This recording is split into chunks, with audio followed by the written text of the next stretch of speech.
I don't know. I'm profoundly disturbed. We know now that he will have almost unfettered power.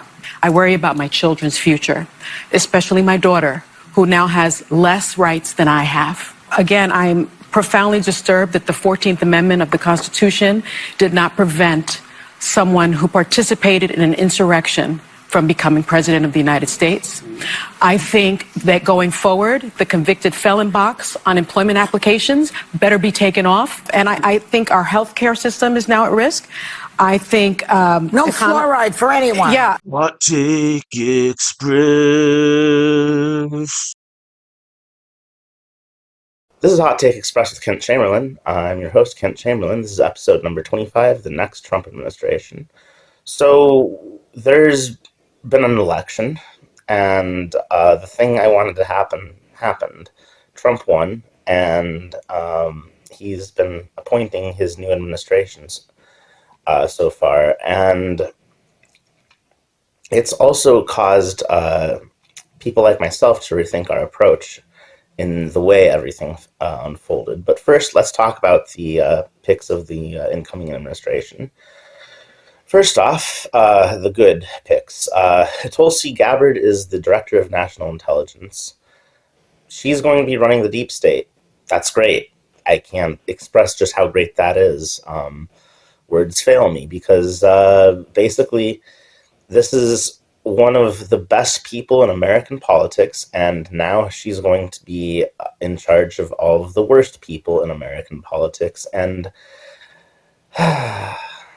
it's just wonderful. This is what makes all the crap I endured for saying commies need to go over to the GOP and we need to be Republicans again. Yeah, I endured all of the crap for preaching that, but who was right? Who was right? It was me. It was me and people like me. And now Tulsi is going to be in a position to end American imperialism once and for all. The dream of centuries will finally be realized. And, however, it's not going to just be her.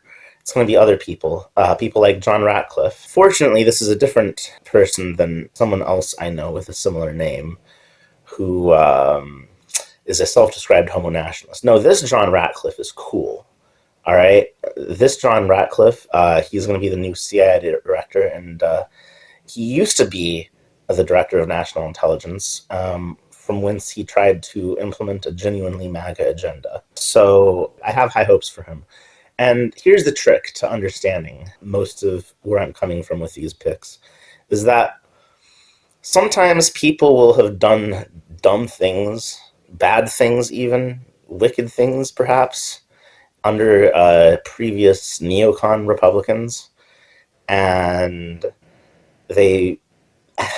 that's always to be weighed and unfortunate, but if people like that ended up starting to do good things somewhere in Trump's first administration, I'm usually willing to let that go. The thing is, all have sinned and fallen short of the glory of God. A lot of people were fooled by those neocons.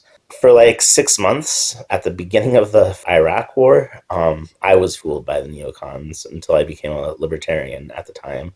If you're directly employed by the deep state and its tentacles, that realization might have taken you more than 3 months.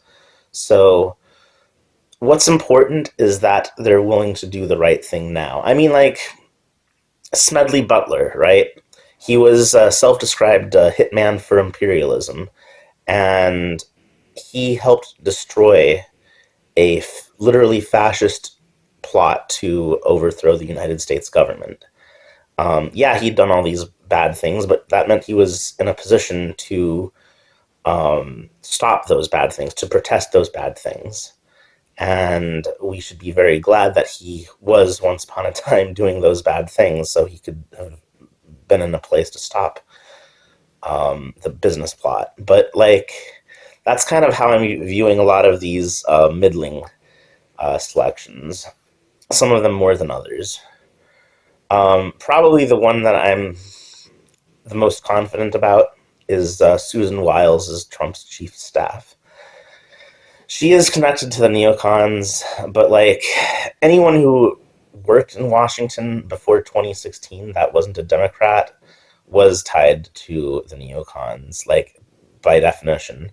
But it just looks like she's a good political player, like in the most rudimentary sense. Like she knows which arms to twist, whose nuts are in what drawer, the places to pull and prod and poke in order to exercise power in Washington.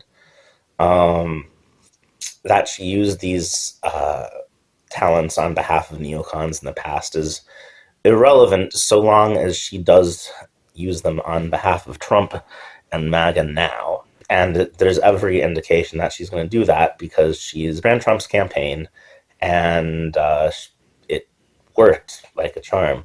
Let's cover the one I'm next as hopeful for, probably Pete Hegseth. Little iffy whether old boy is going to get nominated, but I don't like how Zionist he is, and that's going to be a key thing. Like my main problem with most of these people, even Tulsi, is just that like they've had to pay some degree of lip service to the Zionist entity. I think that's just the price of admission is performative accessorship on that front. I've written a theory about this. It's nothing terribly to be concerned about, but it's not great. I obviously wish it wasn't happening. I can look at the structural factors and know that it's not going to be determinative, that these are more just words said out loud than an action plan. But like the fact that a lot of these people are Zionists does bug me. But these people are performative Zionists. They're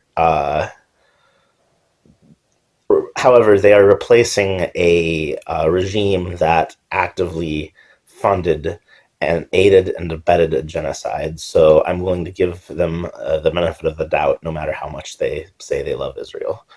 We'll just see how it goes, and I'm willing to bet it's going to be better than what the Democrats have done in the region. Anyway, with that out of the way, yeah, like actually Pete Hegseth, other than that one thing, belongs in the good category. It looks like he may well be able to clear house in the Department of Defense, which is going to be pretty important. And if cutting the Pentagon down to size is like one of the few accomplishments of the next 4 years, it'll still be a job very well done. And Hegseth is Trump's pick to do it, so I wish that success. Now, back to the middling. Lee Zeldin as the EPA administrator. Like I said, staunch Zionist, also a salt cap lover, which isn't great, but those upper middle class national bourgeoisie, they are a opening in places like New York and Florida and New Jersey for the GOP. It's not an opening I love, but like the enemy of my enemy is my friend, and these people have beef with Democrats and are going to help us turn those states red. So whatever. The fact that Zeldin isn't in a place where he can do anything about the salt cap being lifted, or whatever, or the fact that Zeldin is being appointed to this EPA and not anywhere where like he can do anything about that salt cap, that's encouraging. And also a recurring theme is that you'll see with a lot of these Zionist appointees, they're not being put in any place where they can do a whole lot about it. But yeah, like the salt cap lover, Lee Zeldin, can't do much about that at the EPA, about the salt cap, or Zionism for that matter, at the EPA. He also didn't stay loyal to Trump during his failed 2022 New York gubernatorial run. But, it's a big tent. But where I think Trump did see some glimmer of connection was probably in this part of his Zeldin's backstory, where Zeldin was attacked by an assailant who was released by local cops, which is weird as hell and has like Trump assassination vibes about it. Also, Zeldin, for like, he's, yeah, like, I guess the best way I could think of to describe him would be like one of those old school rhinos, like Rockefeller Republicans. That's how far back we're going. Most of you weren't even born back then. I wasn't even born back then. Like they, kind of liberal, milk toast liberal a little bit, not in the cringiest ways, but like, he's like an old school environmentalist, like a Teddy Roosevelt environmentalist. So yeah, actually, putting him at the EPA, that's probably the best use for him, and he's certainly better than like appointing Rex Tillerson to lead the EPA or something. Oh, there was like, well, that guy I'm gonna save for last. Let's just hit a couple of these like kind of cringe people first. Okay, so like, what's his face? Mike Huckabee is going to be the ambassador to Israel. He's a staunch Zionist. That might be bad. Might look bad at first, but ambassadors don't really accomplish anything. They don't really do anything. They're so useless that they're mostly just a way to like reward donors, and or like other important parts of your coalition that you don't want really messing with anything. So Mike Huckabee there as the ambassador to Israel, whatever. Elise Stefanik as ambassador to the UN, where she can be like yay Zionism, also irrelevant because the UN doesn't accomplish bupkis. Michael Waltz as national security advisor is a little more concerning, but I don't know too much about the guy, but he does look kind of like an unreconstructed neocon, so that would be one of my bigger concerns. One of the worst guys in that Trump picked was Marco Rubio as Secretary of State, but Venezuela seems to think that he's going to be fired first, and I think they might be onto something. Let's see. I thought it was funny that Kristi Noem, dog killer Kristi Noem, got a job as the director of Homeland Security. I lived and still am legally a resident of the state right below the one she ran as governor. Kristi Noem is good for a laugh. She is kind of an empty suit, kind of a lightweight. She will do whatever Trump wants to be done at Homeland Security. I would be surprised if she really understands half of what's going on there herself. If she is a rubber stamp for Trump, good enough. That's really the most important thing we need. And it looks like that will be the case.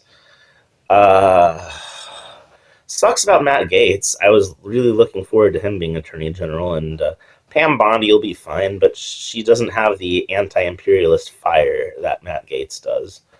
It looks like she just has the same enemy as Trump does, which is probably fine. But it's not like a committed, principled issue like it was with Gaetz. But I'm sure she'll do all right. It seems like she's a competent lawyer, so that's good. Oh, and I forgot to, in the good section, I don't remember her name, but Trump appointed pro-labor Republican to the Secretary of Labor. I think it was the Secretary of Labor. Yeah, like it was some fairly important thing, but it was like, he was repaying the Teamsters for not endorsing Kamala, and as far as that goes, that's a pretty decent repayment. And then, yeah, Then there's Elon and Vivek. I had so much hope for these two. In some ways, the Department of Government Efficiency could be useful, but like, I think Trump was wise to appoint them to something that doesn't require confirmation and that isn't actually part of the government. It's clear that he's going to listen to a lot of what Elon says. Probably a lot less what Vivek has to say, but Elon and Vivek are burning through credibility fast. The H-1B visa thing was, they got themselves out on an island there, and Elon thought that dropping like $250 million meant that he could tell MAGA what they think now, and that's not really how that works, is it? So MAGA was like, no, we meant it when we said we wanted tight labor markets backed up by lower immigration rates. Then Elon eventually walked back a little bit, saying, H-1B needs reform. It should cost a whole lot more, like, so we only get like a couple of the highest skilled applicants, whatever. Basically, I think Elon got here in the first place on an H-1B, and to some degree, that's why he's going to bat for it so hard. But like, he also has interests in being able to like replace everyone at SpaceX and Tesla with like some, a cheaper STEM graduate from India or whatever. But I think if Elon can just make it so that the H-1B still exists for people that Elon imagines are as talented as himself, I think he'll consider that a personal victory. And frankly, that's about all he's going to get without like tearing MAGA apart at the seams, or at least doing his level best to. Because, Vivek, I even made a meme for this guy. Like, I was willing to go out on a limb for him. I was willing to go bat for him. But like, then Vivek does like Bill Cosby, but for white people. He's like out there telling white people to pull up their pants, like, we've got a culture of like going to the mall and not spending like your entire childhood studying STEM topics, and that's why America's falling behind. Okay, it's like America's got its problems, but the fact that like we don't have enough kids killing themselves because they aren't allowed to have childhoods because it's a Confucian hellhole is not one of those problems, actually. Besides studying, you need the space to be yourself in order to like exercise creativity, and it's both the knowledge gained by studying and the creativity gained by personal expression that allow for economic growth, that allow for the innovation that brings economic growth. I mean, South Korea has produced some very fancy electronics, right? But they haven't like invented new categories of electronics.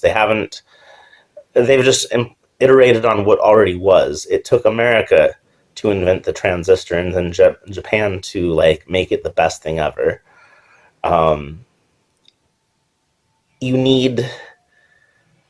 Kids need to have childhoods. All right, I think. I mean, even Amy Chua, the so-called tiger mom, is like full of regrets about how she raised her children. The tiger mom strategy is like this far away from child abuse, and I'd say a big reason why China, Japan, South Korea, Taiwan, none of these countries are replacing themselves, and in fact they're having fewer kids than anywhere else on earth. And just this Confucian mindset of like, oh, we got to prepare our kids from like the moment they're born to be like going to Yale. It's just this toxic mindset, and it crushes human lives. And even if it did make for better STEM graduates or something, it would not be worth bringing it to this country. Vivek Ramaswamy is wrong and offensive, And I mean, after basically pulling this Bill Cosby shit on like the MAGA base, notice he hasn't. No one's heard from him ever since he did that. Huh? It's kind of weird how that works. Like, he's just put his foot. He's just like he's put his foot in his mouth so hard that he can't pull it out. So if he just shuts up and goes away at this point, that's probably the best thing for everyone. But anyway, enough of just talking about the lineup. I got to talk about something I got wrong.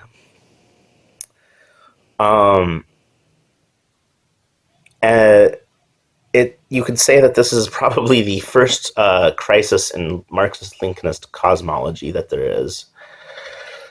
So I wrote a book 5 years ago. You can't buy it on Amazon, but I give it away for free. It's called Class Analysis and Revolution. It predicts that Trump's victory would be followed by a counter-revolution by the American imperialist deep state he sought to fire. Given that Stop the Steal had just happened, and knowing the main American party's tendency to mirror one another in a process of political bargaining, I was expecting that the counter-revolution would come in the form of a blue Stop the Steal. I was wrong about that particular prediction. Kamala Cost conceded probably the only good thing she's ever done in her life. But here's the thing. I'm not a prophet. I don't get mystic visions in my head. I know history really well, and I perfected a system of Marxist class analysis called the triangle compass. Anyone who knows history and class analysis can do what I do, and my prediction of an imperial bourgeois counter-revolution was motivated fundamentally by class analysis. The imperial bourgeoisie don't just sit around and wait to lose everything. They fight back as nastily as required to keep their means and their super profits. There's definitely another shoe about to drop here. I just misguessed which shoe.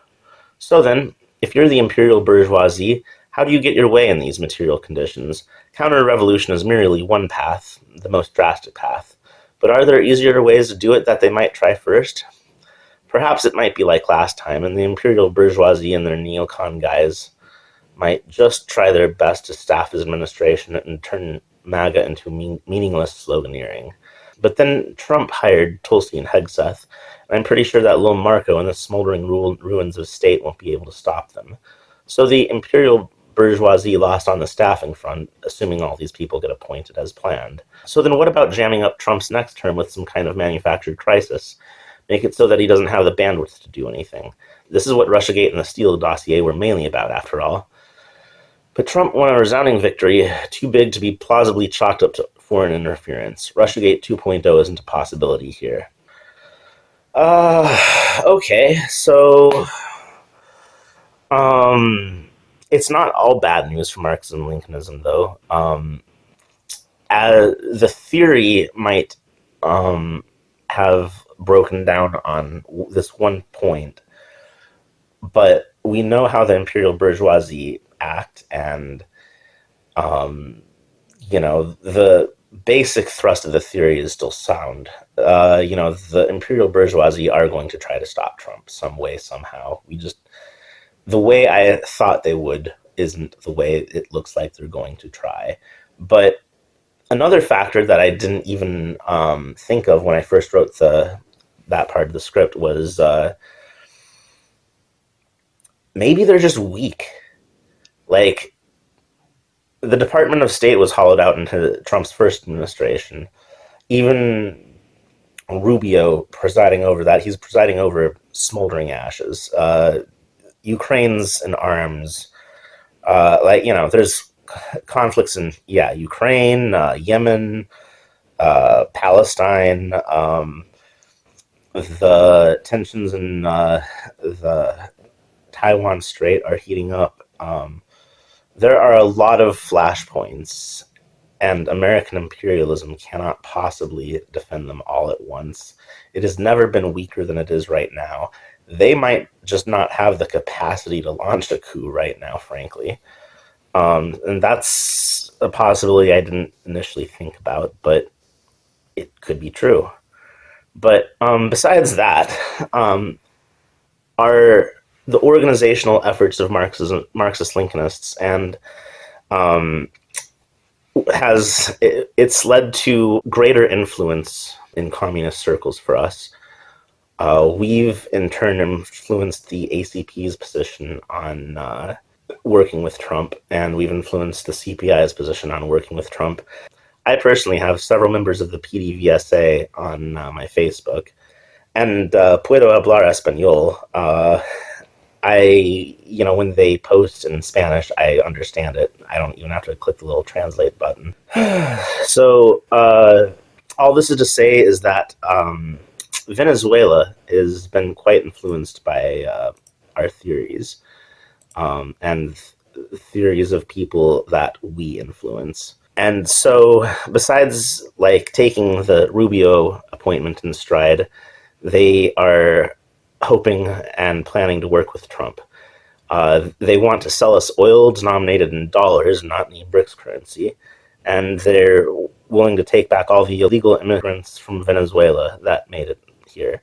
I think that those are all things that would help both the Venezuelans and Trump. And I see no reason why that kind of diplomacy shouldn't be pursued vigorously after the 20th. Cuando iba saliendo de Guanare, recibimos una noticia que en los Estados Unidos de Norteamérica hubo un atentado contra el expresidente y candidato presidencial Donald Trump. Quiero a nombre de Venezuela entera, de nuestro pueblo, rechazar y repudiar el atentado contra el expresidente Donald Trump, desearle su pronta recuperación y que Dios bendiga al pueblo de los Estados Unidos y le dé la paz y le dé la tranquilidad.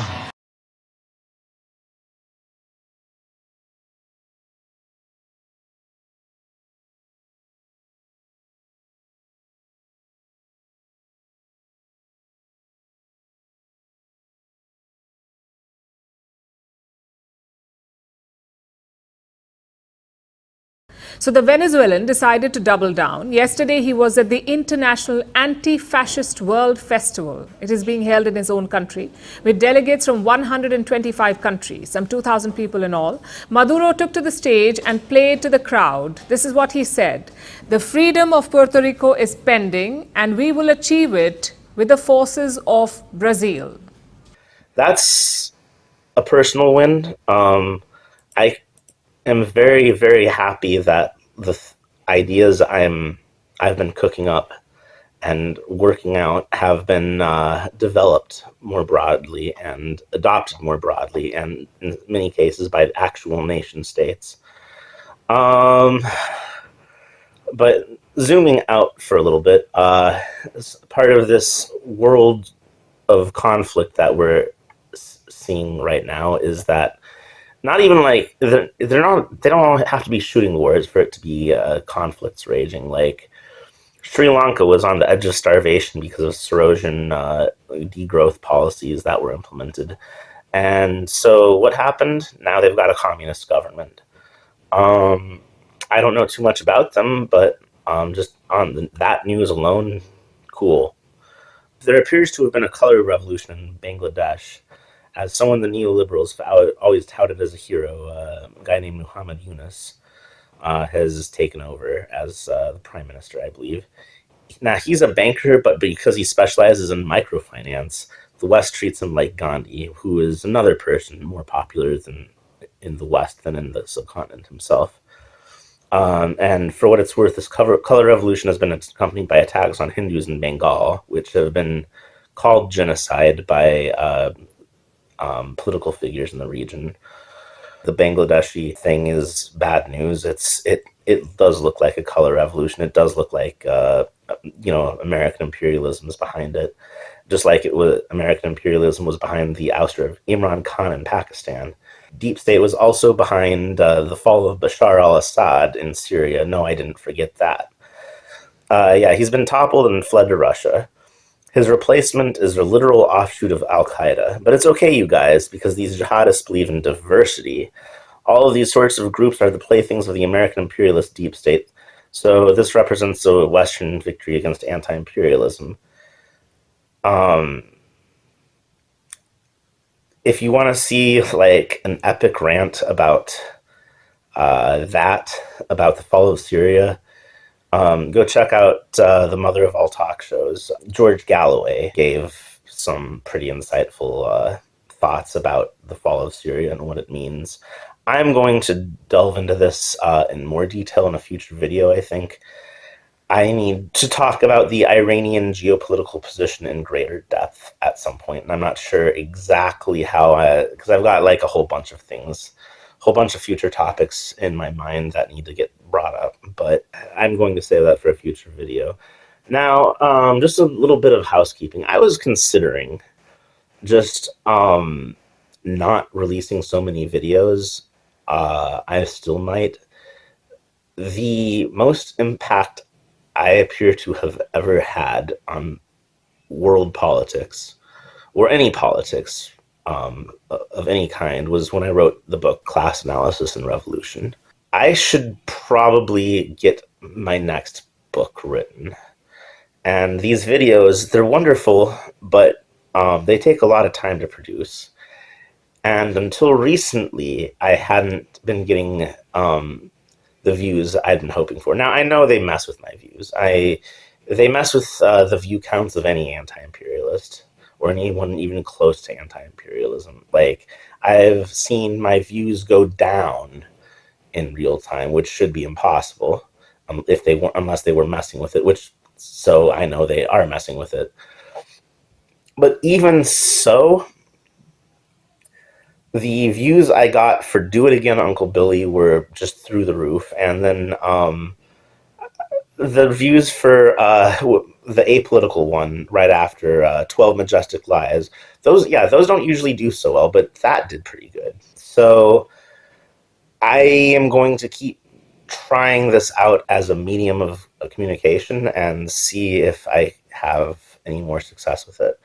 If I keep having success like I did the other day with those things, I will probably keep making videos. And if I don't, I will probably wrap it up and get to work on the book. I need to get to work on the book regardless. But anyway, now you know, and knowing is half the battle. What Take Express.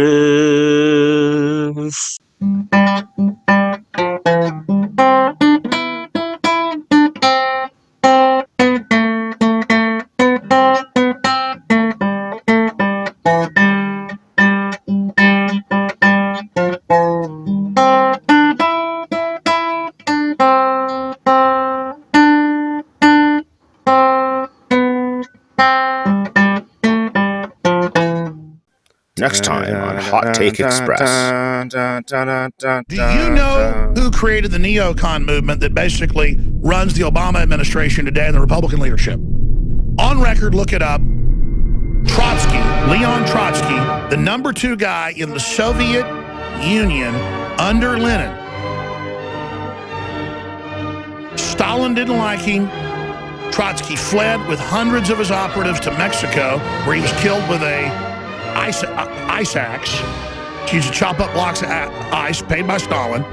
When they failed, they all came to the U.S., got Rockefeller, Carnegie, and Ford funding because they just funded them 30 years before to go take over. They originally came from Russia and Poland, were sent back over to take over. Stalin kicks them out. They come over here, and now they are the Republican Party. Hardcore Trotskyites.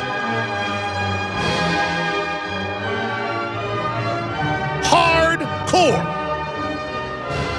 And I only wish Stalin would have got all of them. I got to be quite honest. Trotsky, these people. The point is that we're in deep trouble. The neocons went and took over Harvard, and they went over and took over the Chicago Business School. This is all admitted. Ron Paul gave a 45-minute speech called Neocon. The Trotskyites have always wanted to destroy Russia. We should be working with Russia in space exploration. We should be working with everybody. But no, the globalists want to bring down any sovereign independent nation.